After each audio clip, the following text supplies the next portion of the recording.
Now, as the global community continues to battle ongoing price rises, in the United States of America, the Federal Reserve raised the benchmark interest rate by 0.75 of a percentage point, all in a bid to fight the most intense breakout of inflation in the country since the 1980s.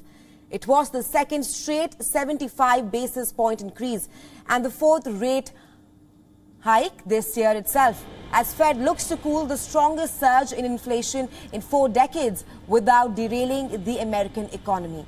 While the Fed chair did acknowledge that the economy is slowing down, it warned that further hike in borrowing cost is likely to go forward, adding that it will continue to raise interest rates until inflation returns to its original 2% goal. Listen in.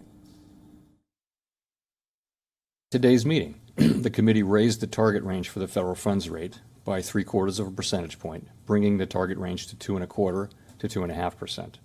Over coming months, we will be looking for compelling evidence that inflation is moving down, consistent with inflation returning to 2%. We anticipate that ongoing increases in the target range for the federal funds rate will be appropriate. The pace of those increases will continue to depend on the incoming data and evolving outlook for the economy. Now, Fed's move will raise its key rate, which affects many consumer and business loans as well, to a range of 2.25% to 2.5%. It is the highest level since 2018. While the move has started to slow down the economy, Powell has made it clear that they are willing to risk a downturn in order to curb runaway prices. He acknowledged that the economy has slowed down in some areas as well. However, he has made it clear that they are willing to risk a downturn without sending the world's largest economy into a recession. Jerome Powell also said that the country is currently not in a recession, as many parts of the economy were, and I quote, performing too well, unquote. Listen in. So we're trying to do just the right amount, right? We're not trying to have a recession, and we don't think we have to. I do not think the U.S. is currently in a recession, and the reason is there are just too many areas of the economy that are performing, too well. And of course, I would point to the labor market in particular.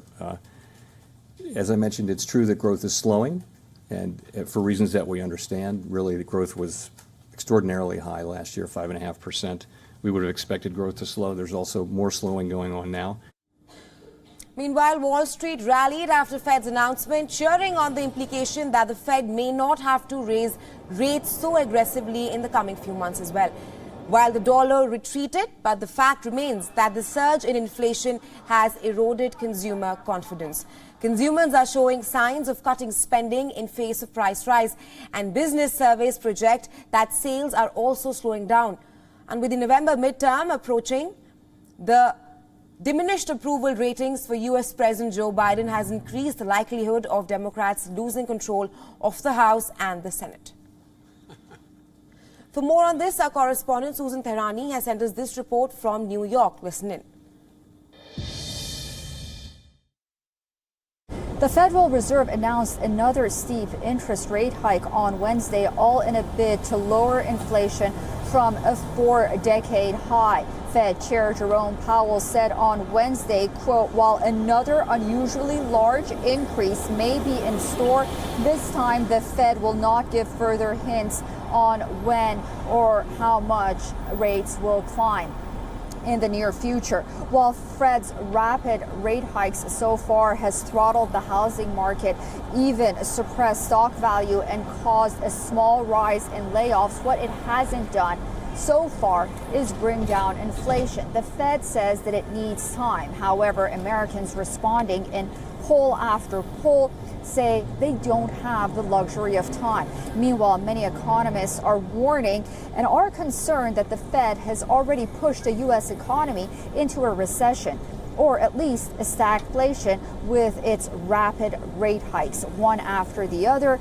also advising that it should slow down. However, Fed Chair Jerome Powell disagrees. On Wednesday, he said, quote, there are just too many areas in the economy that are performing too well. Susan Tehrani reporting from New York for WION World is One.